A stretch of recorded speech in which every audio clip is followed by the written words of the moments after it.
চালক এদের bank balance কত আছে দেখেন তো, জিরো। কোন ব্যাংকে এদের কি অ্যাকাউন্ট আছে, এরা বছরে কয় টাকা কামায়, কয় টাকা আয় ব্যয় করে? আপনি কার শ্বেতপত্র ঘোষণা করলেন?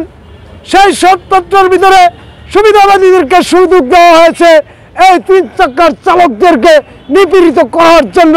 তড়িঘড়ি করে এ ধরনের একটি হিসাব ব্যবস্থা কমিশনের কাছে জমা দিয়ে আমাদেরকে রাষ্ট্রের কাছ থেকে আলাদা করে দেওয়ার চেষ্টা করতেছে।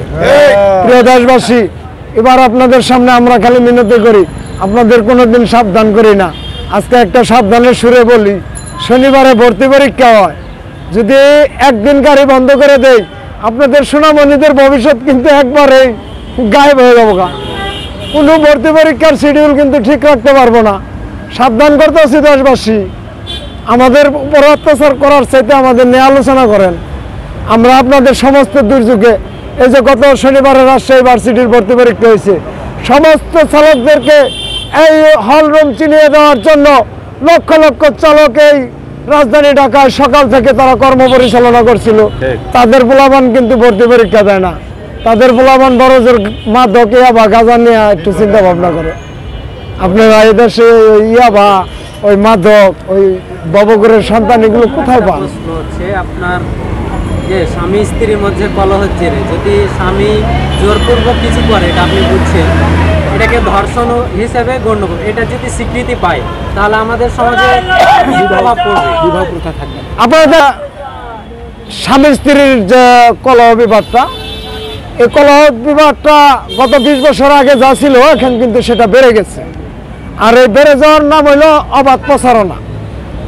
এই অবাধ প্রচারণা করার জন্য এই যে স্বামী স্ত্রীর যে একটা কলহ বিবাদ, আর এখানে রাষ্ট্রীয় বড় একটা গাফিলতি রয়েছে, এটা রাষ্ট্রের বড়রা করছে। ওই সাবেক অফিসাররা শেষকালে একটু বিনোদন করার জন্য ওই কর্ম যে বেতন পলিসি আছে না, এটার মধ্যে একটা নাটক করে দিচ্ছে। সেই নাটকটা হলো কি, যে আপনার স্ত্রী যদি চাকরি করে বেতনটা তার নামেই আসে, তো সে যদি কাম করে খায় আপনার মতো একটা পুরুষ দিয়ে কি করব? এই প্রশ্নটা তো দেশবাসীর সামনে জাগে।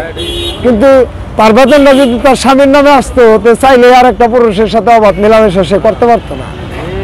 এখন পুরুষদের বেতন আবার পুরুষদের নামে আসে। এক পুরুষ 4-5টা মহিলার লগে প্রেম করে, দেখেন তার ঘরে স্ত্রী থেকে আরো 2-3টার সাথে ই করে।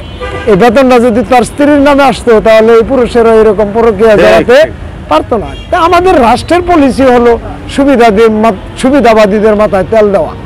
আপনি ওই যে সাবেক একজন অর্থনীতিবিদ ডক্টর এম আতিয়ার রহমান, আপনারা জানেন, যিনি আন্তর্জাতিক ফেলোশিপ, বিদেশ থেকে পিএইচডি করে এসে বাংলাদেশে এমন একটা পিএইচডি তৈরি করছে, 2 বছর রাষ্ট্রায়ত্ত ব্যাংকের গভর্নর থেকে জাতির সামনে প্রকাশ করেছে যে এমন একটা জাতি আছে তাদের কর্মশেষে কোনো অবশিষ্ট থাকে না।